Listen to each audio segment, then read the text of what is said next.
Hi, and welcome to this presentation, Technology at Patton Middle School. My name is John Walsh. I am a teacher and technology specialist here at Patton. This is my 25th year at Patton Middle School.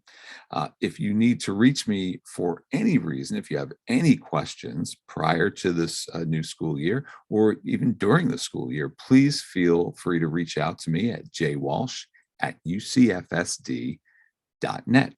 And if you visit our Patton website, you'll find our transition page with this presentation, as well as information about a lot of things regarding technology and all kinds of transition issues coming to Patton Middle School. So let's get started. First of all, I would suggest that you visit the Patton website. There's some great information to be found here, lots of answers to many questions that you might have. There is a for students section along the top with a lot of great information for our students, as well as a for parents section where you will find a lot of answers to questions about everything from bell schedules to logging into Canvas to PowerSchool, the daily announcements, just lots of great information there. So I suggest you visit the Patton website. So first of all, let's start talking about technology and how your students will be using it at Patton. Whether you are a sixth grade student, a new sixth grade student, or if you're a new student from another school and coming into seventh or eighth grade, you'll have many student accounts that you will be using while at Patton. Here's a list of many of them. Some you may be familiar with, like your Google account, or possibly you had textbook websites. Maybe you used programs like Adobe Spark or Nearpod. So all of these accounts or software programs that you'll be using will need to log into. So one of the first important things that you need to know, and you may have used this already, especially if you are coming from fifth grade and from a Unionville school, you'll know that you have a username and password. You're called your campus login. Your username will continue to be your last name, the first initial of your first name, and the year 28, which is the year you'll be graduating. So Walsh J 28 is my username, and your password is UCF and your student number. Now, we will be changing that password during your first year at Patton. If you are a new student from not a sixth grader, from a new student from outside the school district coming into seventh or eighth grade, you'll be issued a different password, and you've already will receive that information about what your username and password will be. And of course, your school email address will be, as it has been if you've been in Unionville schools already, Walsh J 28, your username at ucfsd.net. And you'll need your username sometimes, and you'll need your school email address other times. Let's look at some, we'll look at some of those in a second. Now, one of the things that we've been doing to make this a little easier to log into all of these accounts is to use something called Clever. Now, we have something called the Patton Clever portal, and what that is a website that you visit once you're on your Chromebook. The link is right there. You'll have a link to it. The students will have a link to it on their Chromebooks, and it's also on the Patton website. But once you go to the Clever website, and because you are on your Chromebook and you're going to sign in with Google to your Chromebook and then sign into Clever with your Google account, you will have access then, easier access to all of these apps that we mentioned, all these other logins, these other websites that you need to log into. Will say, oh, I see you've already logged in on your Chromebook through Clever, and will give you access to these sites. So you've used Clever a little bit before in the past. If you haven't, you'll learn very quickly how this will be helpful to you in logging into many, many sites. So let's talk about PowerSchool. We're going to talk really about three different things in this presentation that will be new to you while at Patton Middle School regarding technology. So the first one's PowerSchool, and this has implications for both the students and for parents. So PowerSchool is our student information system. PowerSchool is where grades and attendance are stored. This is sort of the official record. PowerSchool is where you can also see report cards. Because there are no printed report cards, you can request one, but the report cards are online in PowerSchool. And PowerSchool is also where students can see their schedule. So it's important to note that students and parents can log in to PowerSchool. Now, for students, this may be the first time they've done this. For parents, you may have logged into PowerSchool before. The address is listed there. Again, it's on the website. It's something that you should have bookmarked and ready to go. But there's the address for PowerSchool, and it's going to be looking for that username for students. Like I mentioned, Walsh J28, your campus username, and your password. Now, for parents, it's going to be a little different. You would have created your own username and password already. If you haven't, or maybe you have and your spouse hasn't, and you'd like to create another account, well, I'll show you that in just a second. So here's the student and parent sign-in. It's the same login for whether you're a parent or a student. And you can see right here, if you click on create account, if you don't have an account, you're going to then click on the next button, which will say create account, and you'll need two pieces of information, the access ID and the access password for your child. Now, that's not their username. It's not their password. That's not what we're talking about here. It's a special ID and password that you would have been given or issued at some point, probably a letter sent for you to actually create your PowerSchool account. You may have a PowerSchool account already from an older child. So you need the access ID and access password to create the account for the first time. If the situation is that you do have an older child and you have an account already, you don't need to go through this. You'll see once you're in PowerSchool how you can actually add the sixth grade student to your account. But assuming you don't have an account to start, you'll need that access ID and access password. Now, if you don't have that, reach out to the Patton main office or shoot me an email, and I can get you that access ID and password to either set up an account or to add the sixth grade or the new student to an already existing account. So the reason why students will go into PowerSchools, they'll find, most importantly, their class schedule.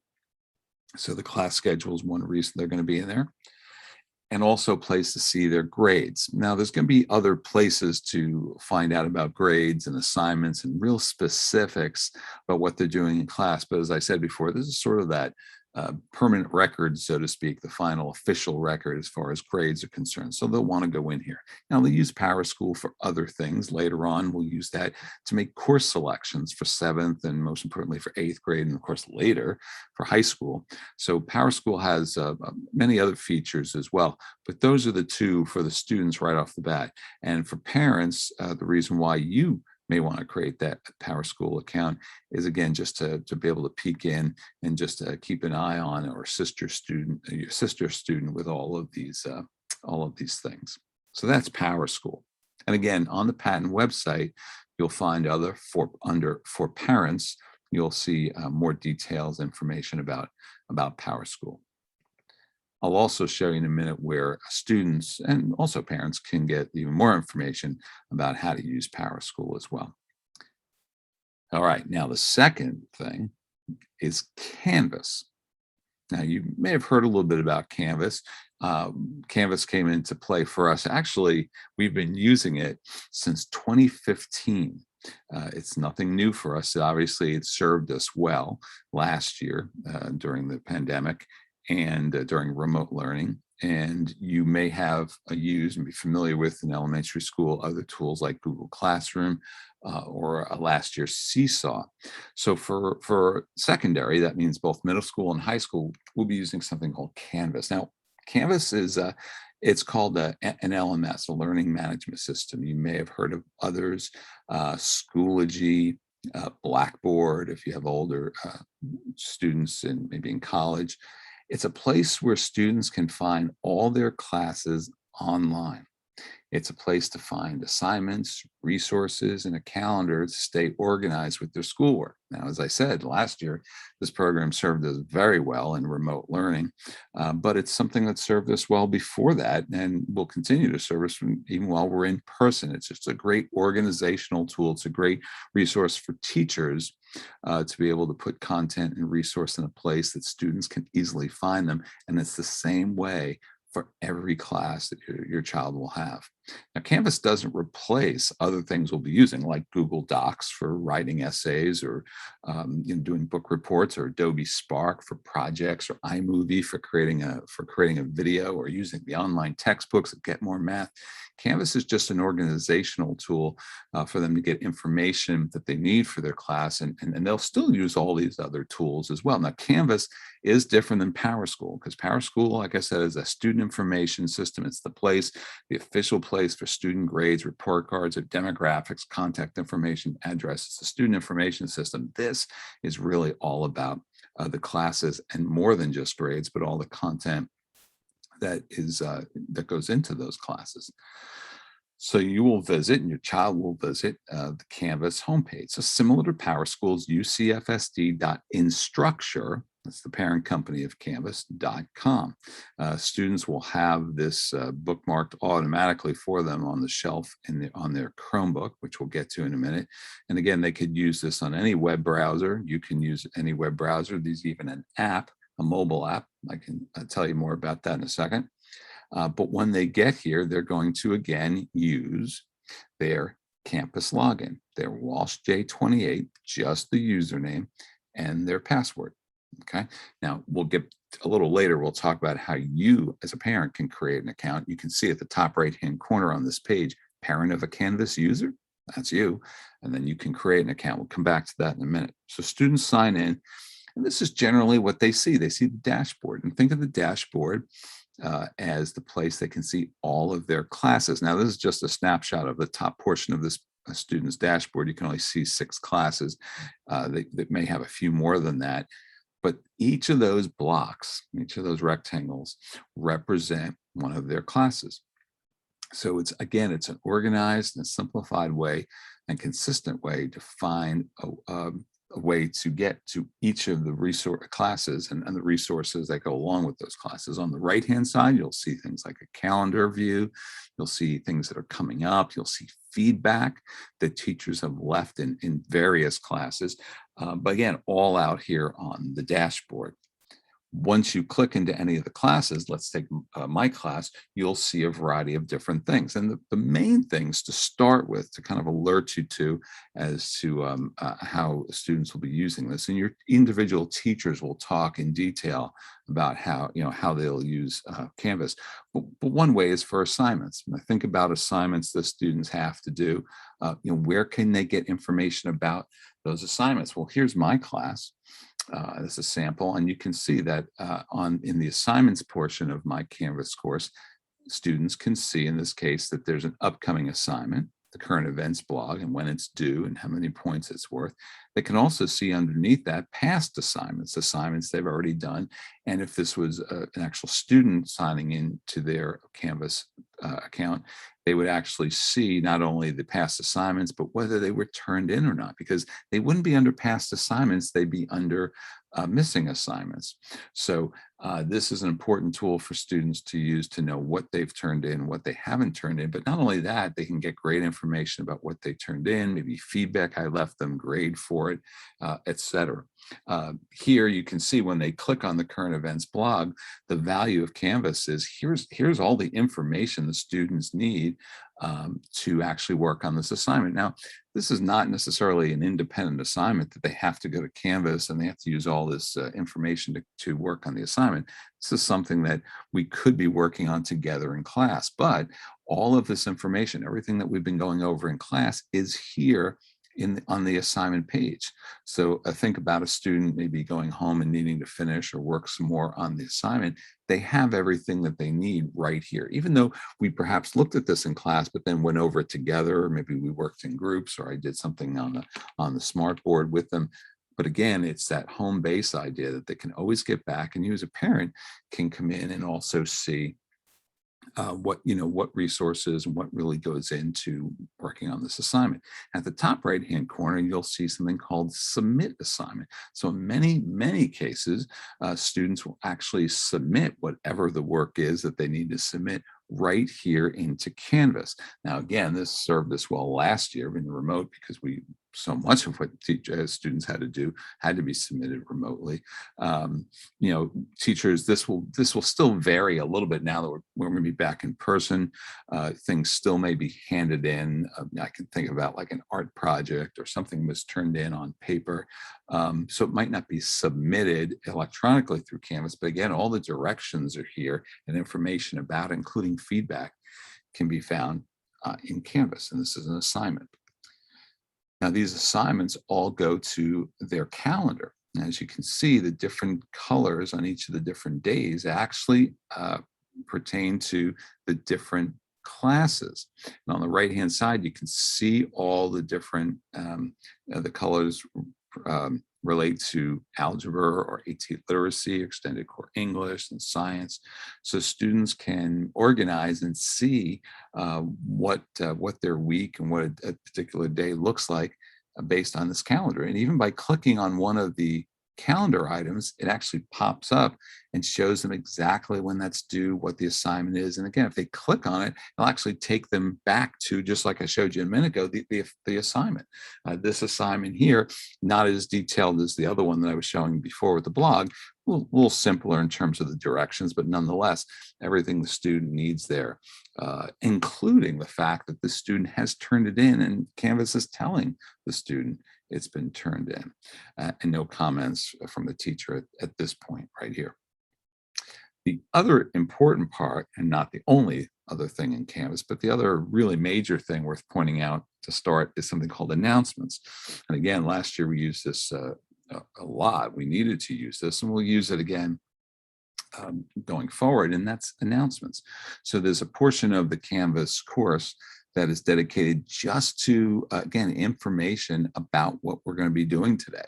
Information, directions, maybe some links. Look, I've posted a video here, which could be, again, very useful for students needing to go back and review this, students that are absent, students had to go to the nurse, or maybe had a band lesson. So everything is here, it's documented, so students have everything they need to be able to know what to prepare for that class, prepare for the day.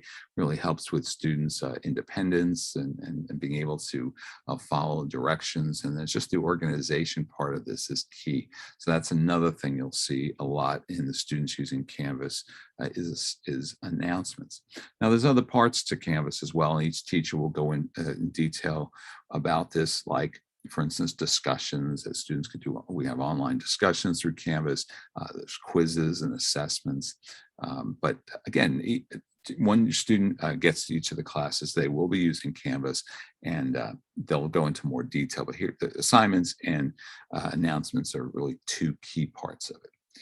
So students will log in again using their campus username and password. If our 7th and 8th graders have been using Canvas, obviously last year and before, and it'll be new for just all the 6th graders. And if you need help with this as a parent, the Patton website under For Parents, you will find a lot of information and some guides for setting up your parent account.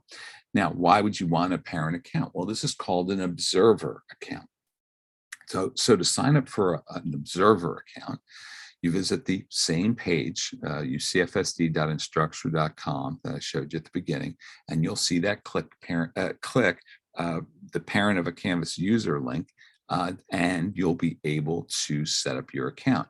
Now, you'll need to provide your name and an email address, and you'll need something called a pairing code.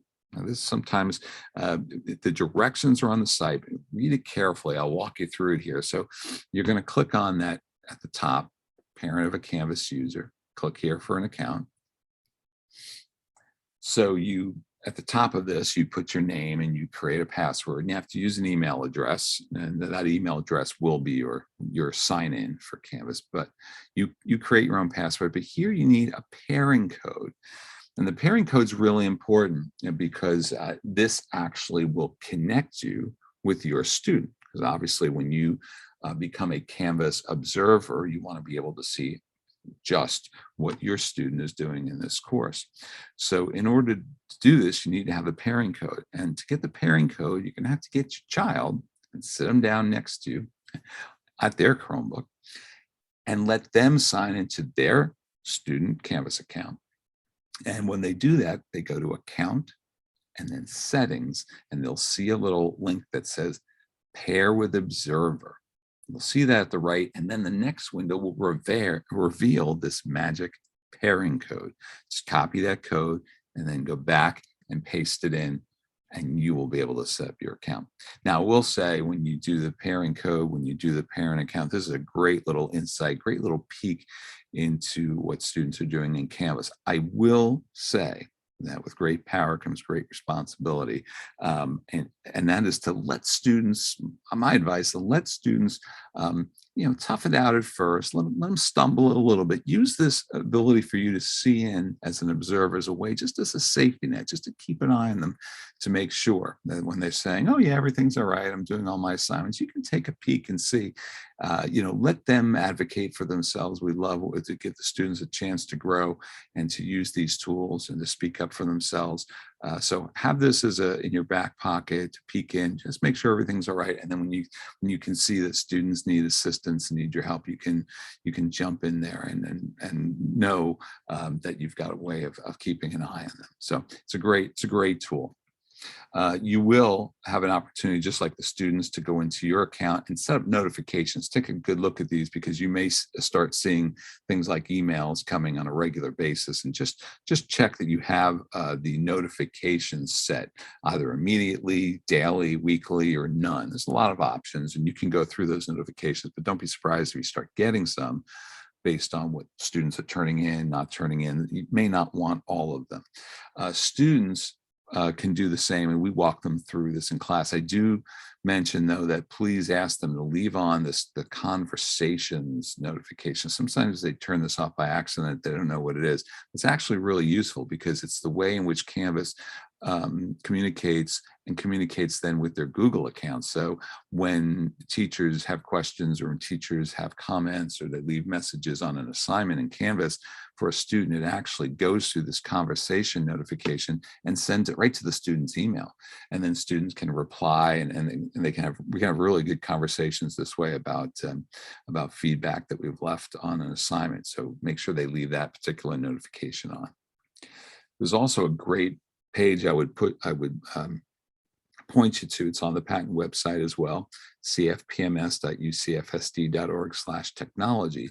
And if you scroll down, you'll see what we call the technology power up for students. And by clicking on each of these different buttons, and there's more than them now, but these that you see there will give you help. The students need help with Google, they can click on that. They can click on help Canvas, they can click on that.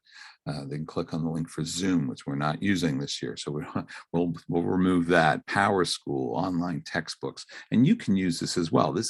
You don't have to be in this particular course to access it. Parents can take a look at this as well, and you may find this helpful for helping students get answers they need. So I mentioned the Chromebooks once or twice, and so let's talk about it. And this is, again, the third thing, and a big change for students, because since 2015, we began issuing Chromebooks to students at the beginning of the 6th grade. A Chromebook that they will use and continue to use and keep right through until the end of 8th grade, when they turn them in.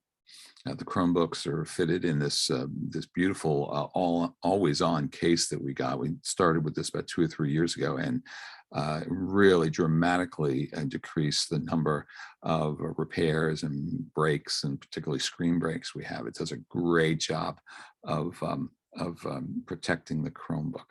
So the Chromebooks began in 2015, and the students, again, will get one at the beginning of 6th grade, or if they're a new student, they'll get it when they arrive, and they will have this Chromebook with them all the time, and we'll take it home.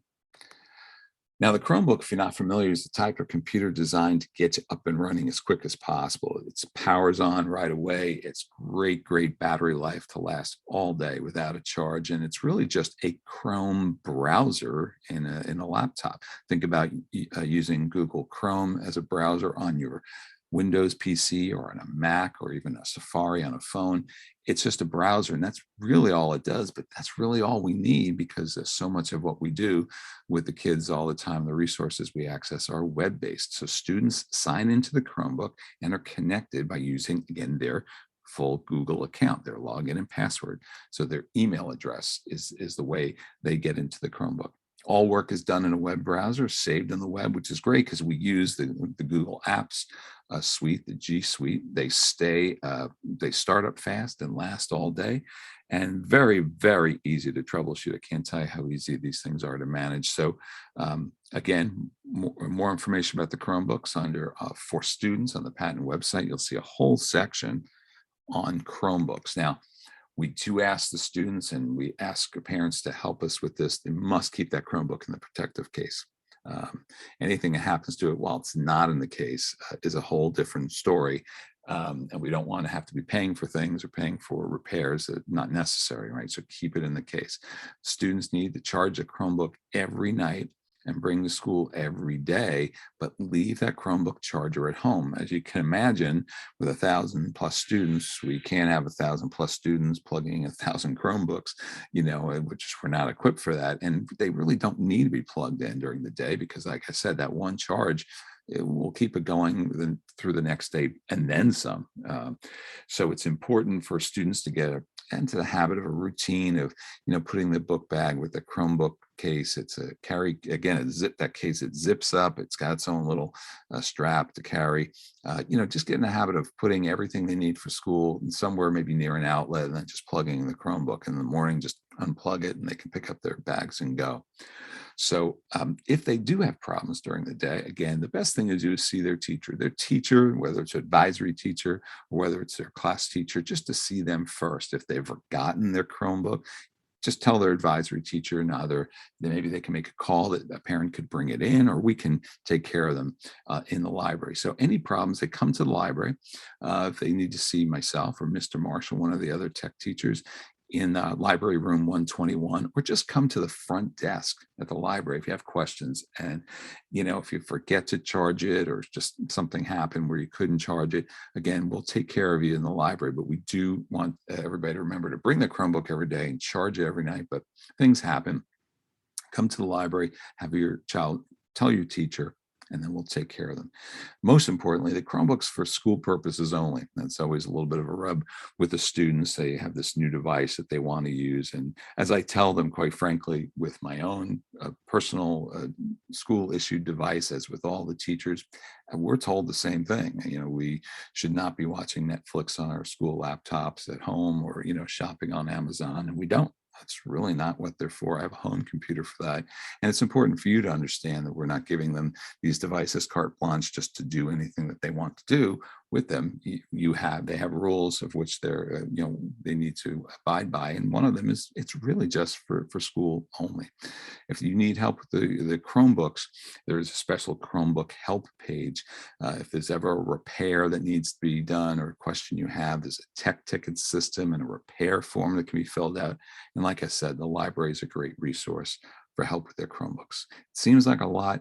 They manage very quickly and they do a great, great job with it. The teachers really love having this resource, this Chromebook device, because now the teachers know the students have access to technology when they need it right away without having to go find a cart or find a Chromebook or go to a computer lab. We found to be a great thing. And like I said, we've been doing it since 2015. There is a yearly technology fee, and really advise that you pay that. It covers the cost of insurance and management of the device. So it's really a good safeguard, well worth that. The contract can be signed, submitted online, and if you don't pay through the online payment portal, the fee can come into the Patton main office.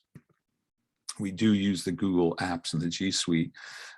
So if you're familiar with any of these, and if you're not, it's basically that these are just all cloud-based apps. Think of it as the equivalent of Microsoft 365, where they can store everything in their drive. They have word processing, spreadsheets, they have slideshow programs. It's just something that they've used throughout elementary school, and we continue to use them at Patton. So all of these accounts that the students have, well, they'll get the Chromebook when they arrive at Patton, sometime that first day or two. PowerSchool will be open to students on August 23rd. Canvas, the courses really won't be available until the start of school when they come in that first day. Google, they can log in now. They've been logging into, they probably had that account already. And everything else, all those other accounts we talked about, those will all be available when school starts. So again, visit the Patton website. It's a great place just to keep up with things that are going on at Patton. Great resources there. We also put a lot of things at our Patton Facebook page at Patton Hawks about what's going on at Patton. Same with Twitter at Patton Hawks. And for the kids, although actually we get a lot of parents following, we try to post on Instagram, show some good modeling of good use of social media. So we're on Instagram at Patton Hawks if you want to find out. And the most important way to find out what's going on at Patton using technology is to make sure you take 10 minutes every Monday morning and read the principal's newsletter. Dr. D does a newsletter every week. We'll start with the first week of school. Make sure that you look in your inbox for the principal's newsletter from Patton Middle School. Well worth the read. So much valuable information. He doesn't like, hitting guys up with emails, constantly sending things out. We want to get everything in there every week, all the good information, upcoming dates, news. PTO has a whole section devoted to them. The counselors have a section. So read that. If for some reason you don't get that or you're not getting it, please reach out to me. I'll make sure that to see why you might not be getting it. But you should be getting that just like you're getting any other communications from Dr. D or Dr. Sandville or any district communications. I did want to mention also with the Chromebooks about two programs we use from a company called Securely. This is a web filtering program. Now we have obviously internet filters at school in general that protect our school network and limit content on the internet. But we also use something called Securely in connection with the Chromebooks. It's a web-based solution, so it doesn't matter where the student is located when browsing the internet. So Securely allows us to apply filtering policies for devices in school and when they're at home. That same internet filter runs on the device no matter where they're connected to the internet. And this is important, and we're very straightforward with the students about it and telling them why it's there. Sometimes it's frustrating for them because going back to using the Chromebooks for school purposes only, they might not realize why Netflix isn't open, or maybe another cool gaming site isn't opened, and that's part of the reason why. So the Securely web filter is in place. And again, if for some reason sites are blocked that shouldn't be blocked, because sometimes that happens, and teachers assign something or students need to research something, we have very simple ways the students can reach out to have sites unblocked. But talk to them about this web filtering program, and they'll see some message similar to this, that a page has been blocked. They do have to be careful because they don't want to consistently, and sometimes it's inadvertently, but they don't realize, but they're going visiting pages over and over and over again that are blocked. And again, there's a clear message to talk to a teacher or somebody about why a site might be blocked. We also use a program called Securely Classroom. Now, this is only during the school day, but this is also from Securely. It's designed to help teachers guide lessons, monitor student progress, and keep the focus on learning. Teachers can push websites out to the students, can limit the number of tabs they have open, maybe just certain tabs they want open, share their screen with the students, make announcements, and also see student screens. It's devices like this are distractions sometimes. It's not easy for us or for the kids. So we use the Securely Classroom program just to make sure everybody's on target, on track, in the right place, and not wasting time where they're maybe struggling getting to somewhere, or possibly getting off task by being somewhere else. We found this to be a really valuable tool. Classroom, though, is only enabled during the school day. So from the time they come into school on the network and then when they leave. So at home, this software is not in place. And you can see right here, this is kind of what it looks like. This is just an example from Securely's website. I don't have a class to show you right now, but you can just take a peek at student screens and help them and see where, if they're stuck somewhere, they can communicate with them over the computer. Obviously, can just walk back to the student's desk, but it's just a overall a great management for tool for a teacher with 25 or 26 kids on Chromebooks at the same time. The web filter that I mentioned for you guys, there's also a role you can play because Securely offers options for parents to help monitor their children's screen time and also apply additional filtering rules if you like. Now, it's not the classroom app. You don't have that ability that we're talking about for the in class, but you can sign up for weekly emails from Securely that'll show a preview of your child's online activity. And again, you can do this through the free parent portal. You'll get an email from Securely at the first week of school, maybe the first week before school. If you don't want to get these emails, you don't want to participate, you can just unsubscribe from this. But if you want to, you can get the email that they send, click on the go to the parent portal and sign up. And again, if you need help with this, the best thing to do is actually to email Securely directly, only because this is a service they extend to you as a parent of a school that's using Securely. We don't manage this. I really can't be too much help to you in this area. So if you're interested, I can help you if you're not, maybe didn't receive the email or if the problem signing in. But most cases, because the student's already registered through Securely, you can get the help directly from them at help@securely.com. And as I said, if you have any questions after all of that, at any time before school starts or during school, I'm more than happy to help you. Please reach out. Please visit the Patton website to the transition page where you'll see this and a lot of other helpful information for just in general for your child coming to Patton. My email address is jwalsh@ucfsd.net. And I'd be glad to help you. I'm looking forward to meeting the kids and look forward to meeting you. And welcome to Patton Middle School.